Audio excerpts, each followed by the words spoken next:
وعلى آله وأصحابه أجمعين. مہمان خصوصی DM صاحب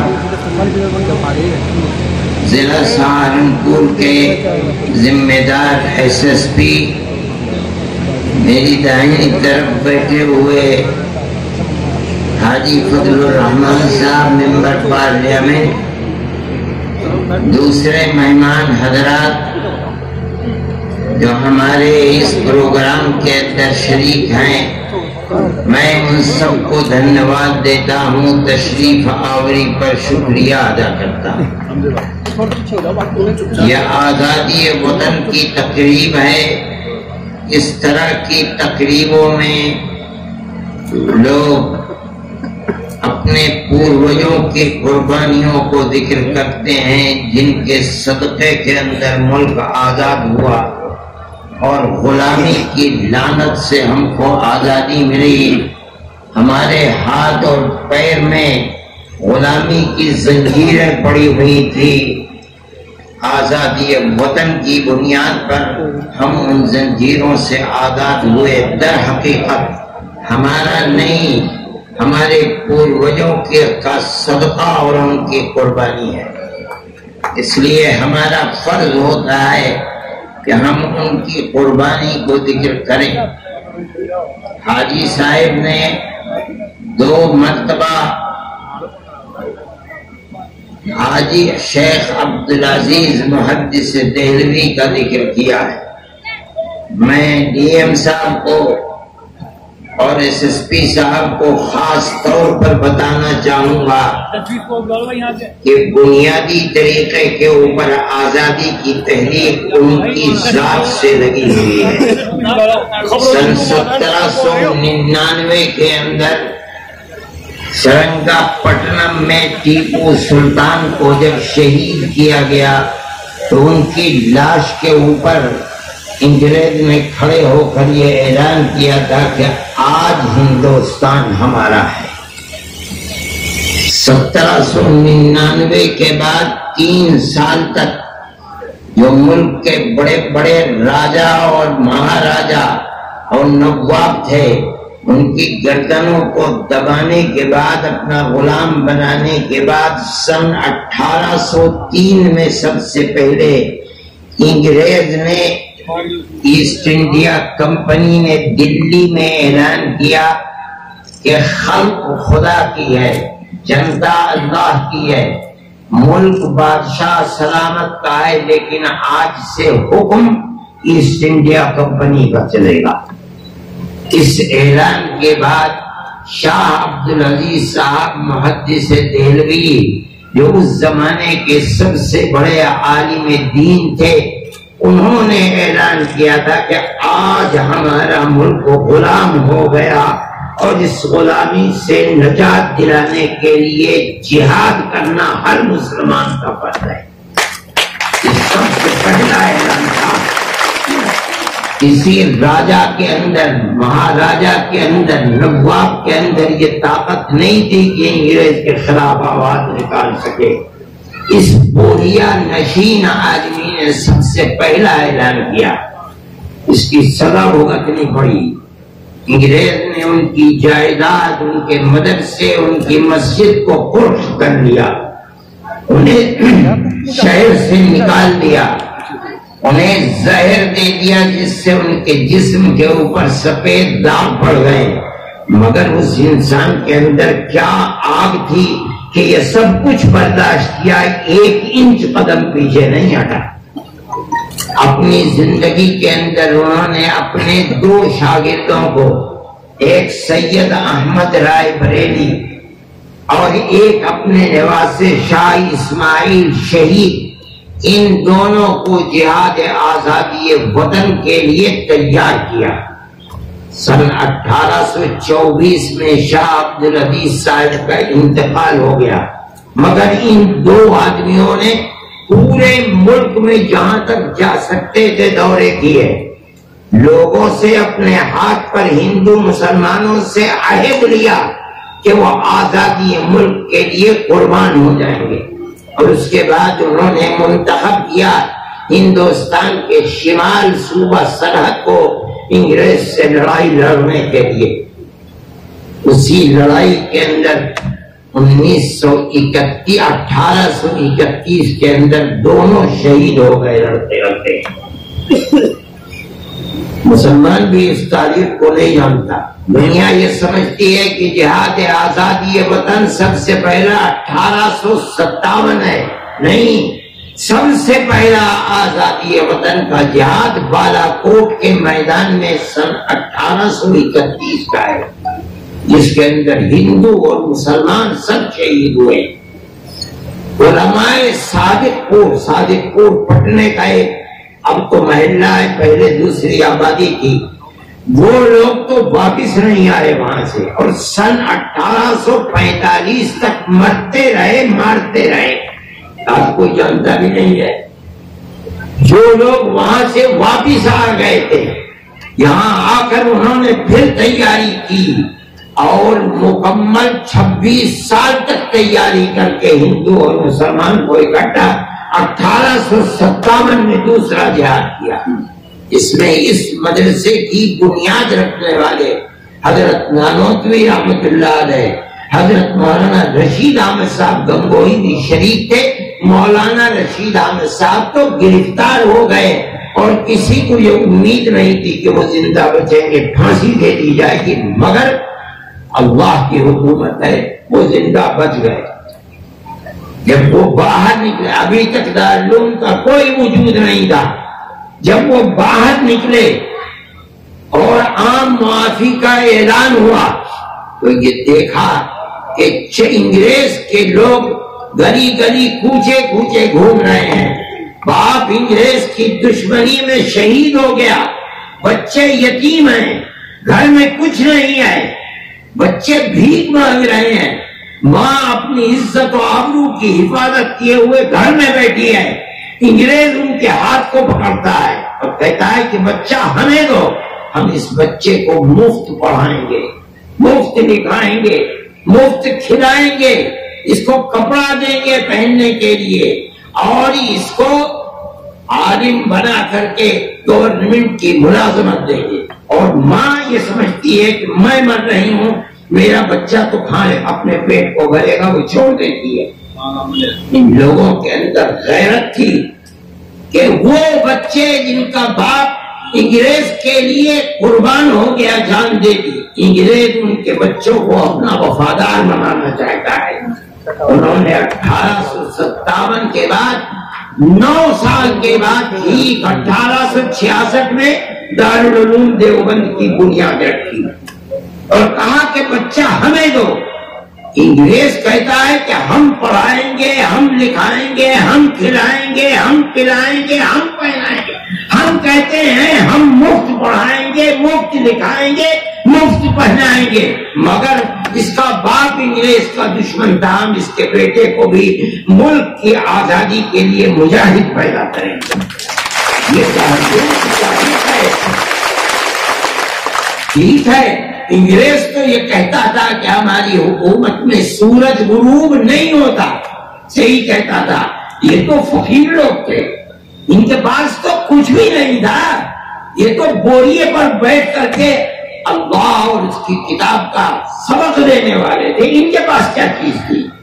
انہوں نے اپنی پوری قوم کو لگا دیا اور قوم کو یہ سکھلایا اور پیغام دیا، اگر یہ مدرسہ زندہ ہے تو تمہاری آنے والی نسلیں زندہ رہیں گی، اگر یہ مر گیا تو تمہاری نسلیں مر گئی، اس کی مدد کرو. آج 150 سال سے زیادہ ہو گئے، اس ایک دارالعلوم سے دنیا میں ہزاروں دارالعلوم پیدا ہو گئے اور کسی ملک سے ایک پیسے کی مدد نہیں دیتے. پوری قوم کو اس پر لگا دیا. یہ آج کی بات نہیں ہے، 250 سال سے قوم اسی کے اوپر لگی ہوئی ہے. اس زمانے میں ہمارا بجٹ کتنے روپے ہوگا میں نہیں جانتا. آج دارالعلوم کا بجٹ سیکریٹری تھے، یہ چیف سیکریٹری کہیے ان کے نواب صاحب کے، ان کا نام تھا سر رحیم بخش. انگریز نے ان کو سر کا خطاب دیا تھا.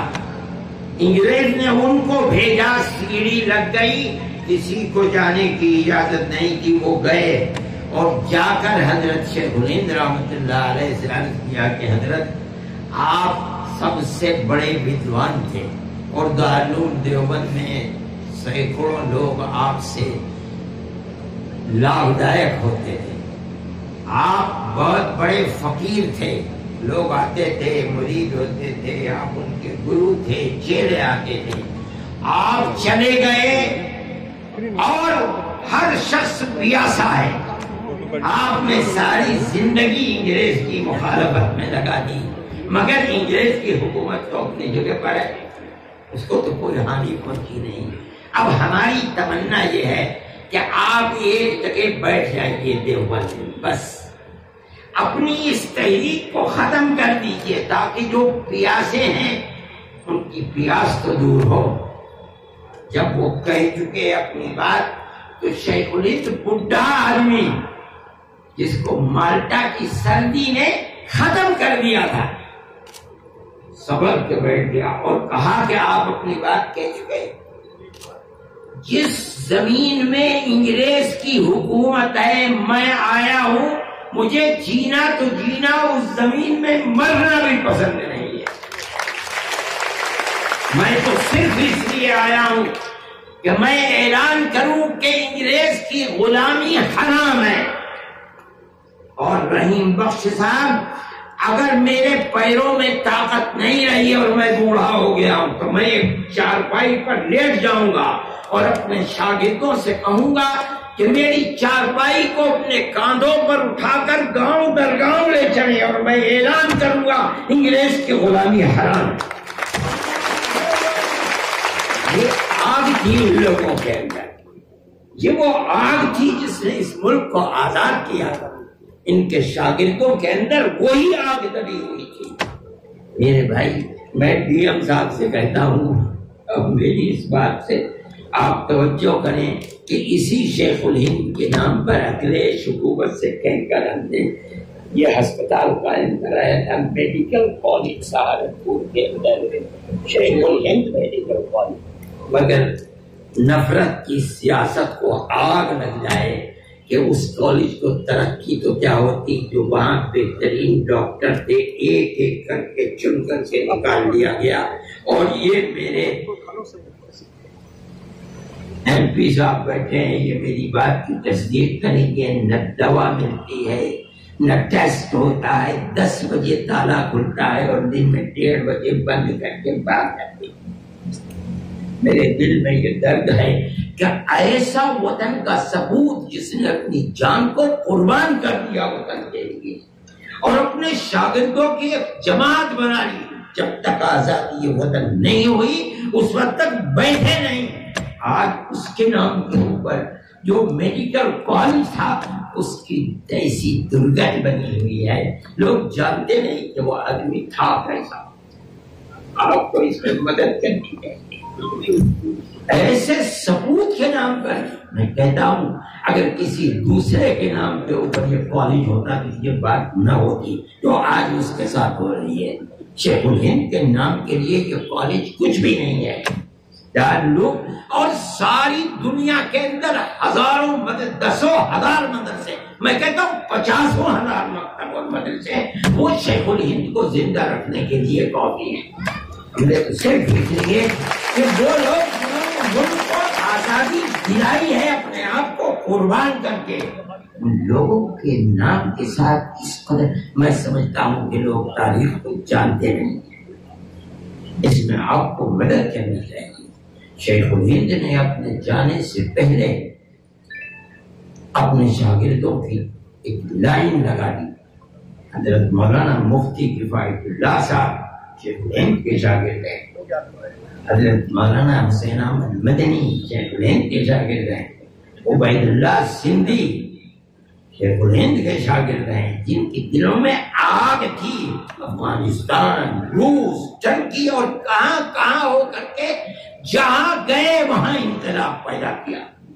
جمعیت علماء کا وجود انہی کے دم سے، سب سے پہلے صدر جمعیت علماء کے مستقل حضرت شیخ الہند جب وہاں سے واپس تشریف لائے 1920 میں تو دلی کے اندر جو اجلاس ہوا اس میں حضرت شیخ ہند کو صدر بنایا گیا اور اس کے صدر وہی تھے اس جلسے کے، لیکن 12 دن کے بعد ان کا انتقال ہو گیا۔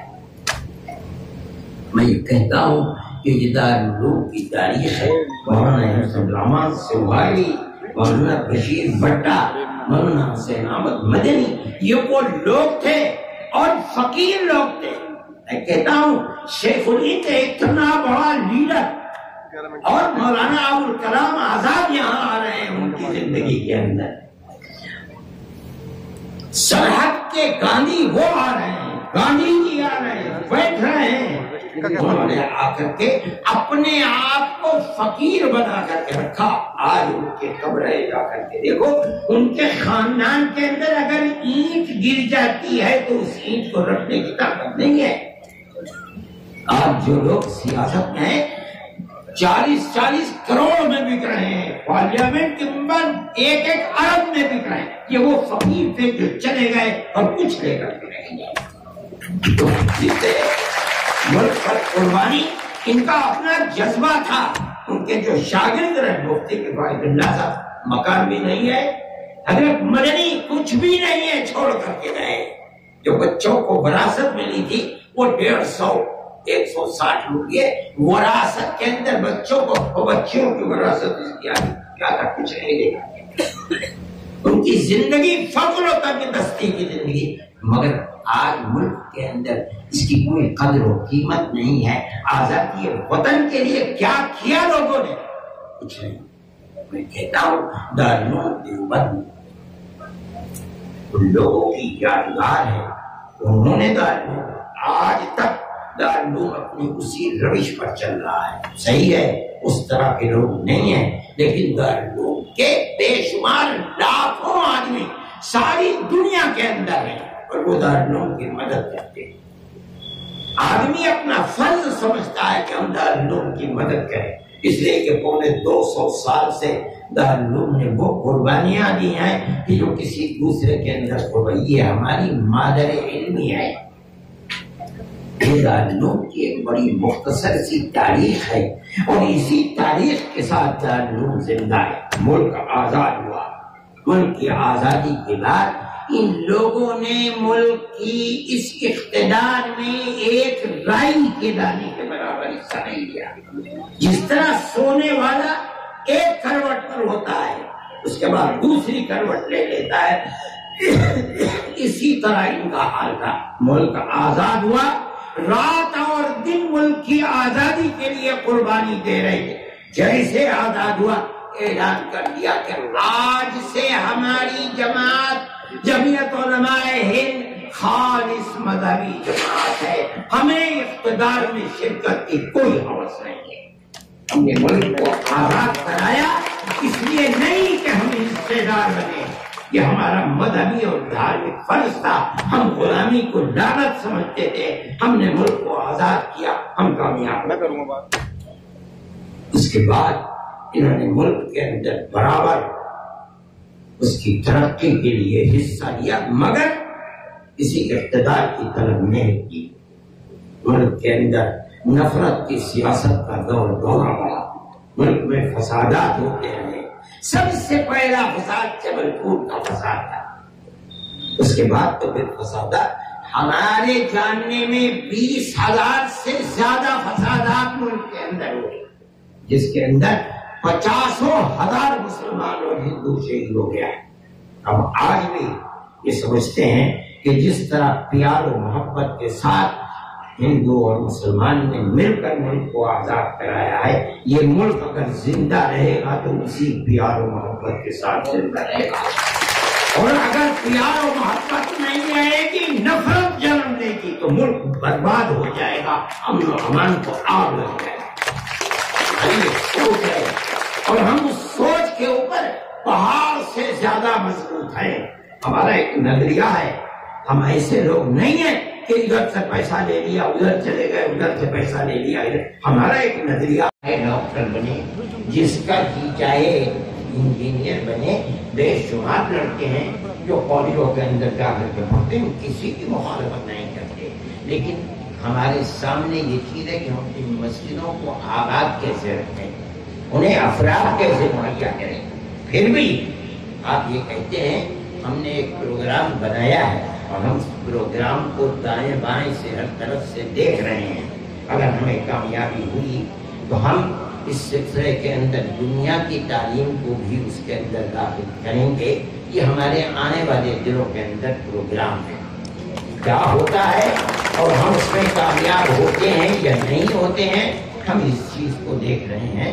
ہمارے بچے ڈاکٹر بھی ہیں، بہت انجینئر بھی ہیں، اور جیسے کہا تھا IAS کی انہوں نے امتحانات دے کر کامیابیاں بھی حاصل کی ہیں، ایسا نہیں ہے کہ ہم جدید تعلیم کے مخالف نہیں ہیں، لیکن ہمارے سامنے مجبوریاں ہیں۔ ہم اس مجبوری کی بنیاد پر ایسے افراد کو پیدا کرنا ہمارے لیے ضروری ہے کہ جو پوری دنیا کے اندر مدرسے ہیں، ان کے لیے ہم افراد کہاں سے لے کر کے آئے؟ ہمارے خدرا سوئٹزرلینڈ کے اندر بھی بیٹھے ہوئے ہیں، امریکہ میں بھی بیٹھے ہوئے ہیں، برطانیہ کے اندر بھی بیٹھے ہوئے ہیں، ساؤتھ افریقہ میں بھی بیٹھے ہوئے ہیں۔ میں گیا ہوں زیمبیا وغیرہ کے اندر، ان جنگلات میں جہاں آدمی ڈرتا ہے، دارالعلوم اور دارالعلوم سے ملحق فقہاؤں کے مدرسوں کے طلبا وہاں بیٹھے ہوئے ہیں اور اسلام کی خدمت کر رہے ہیں۔ یہ ہماری ایک ضرورت ہے، ہم اس ضرورت کو پورا نہیں کریں گے تو اس کا مطلب ہے کہ ہم اپنے پیروں کے نیچے سے زمین نکال دیں گے۔ اس لیے ہمارا ایک نظریہ ہے، ہم اس نظریے کے اوپر چل رہے ہیں، ہمیں دنیا کی تعلیم سے کوئی اختلاف نہیں ہے۔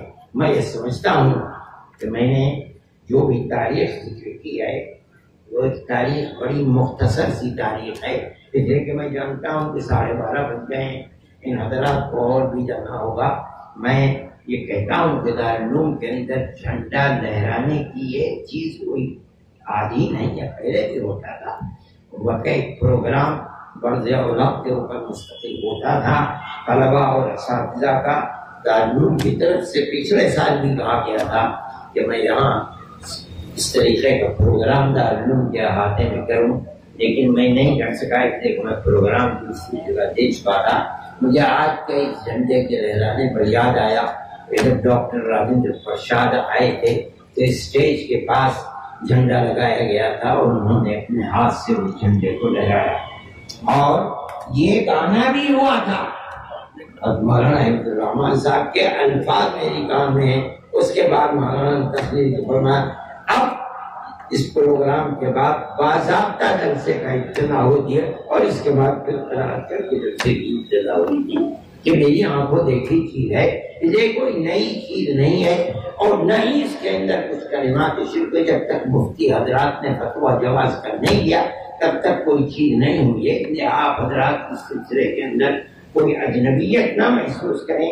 دارالعلوم سب سے بڑا مستحق ہے کہ وہ آزادی وطن کے سلسلے میں تقریب منائے اور تقریب منائی جاتی رہی ہے، اس لیے کوئی نئی بات نہیں ہے۔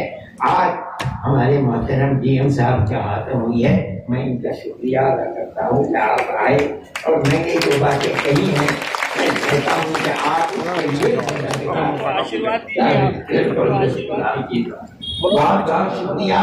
میں آپ حضرات سے اجازت چاہتا ہوں، ان حضرات کو بھی جانا ہے۔ بہت بہت شکریہ۔ دعا کر دیجیے کہ اللہ ہمارے ملک کے سب بسنے والوں کے دلوں میں پیار و محبت کو پیدا فرمائے، اللہ نفرت کی سیاست کو ختم فرمائے۔ جس طرح ہم سینکڑوں نہیں ہزاروں سال سے گاؤں در گاؤں آپس میں پیار و محبت کے ساتھ رہتے چلے آئے ہیں، اللہ ہماری اس پرانی تاریخ کو زندہ فرمائے، پیار و محبت کو پیدا فرمائے اور الفت کو پیدا فرمائے، اور جو لوگ نفرت کی سیاست کر رہے ہیں اللہ انہیں خائب و حاصل فرمائے، ان کو راہ راست پر اور سیدھے راستے پر لائے، پیار و محبت کے لیے کام کرنے کی توفیق عطا فرمائے اور ہمارے ملک کی پرانی تاریخ کو زندہ و جاوید فرمائے اور سب کو گاؤں در گاؤں پیار و محبت کے ساتھ زندگی بسر کرنے کی توفیق اور حوصلہ عطا فرمائے۔ اللہ دارالعلوم کی بھی حفاظت فرمائے اور جہاں بھی قوم اور وطن کے لیے جو بھی کام ہو رہا ہے اللہ اس کی حفاظت فرمائے، خیر و برکت عطا فرمائے، سب حاضرین کو ان کے جائز مقاصد کے اندر اللہ کامیابی عطا فرمائے۔ وصلی اللہ تعالی علی خیر خلقہ سیدنا محمد وعلی آلہ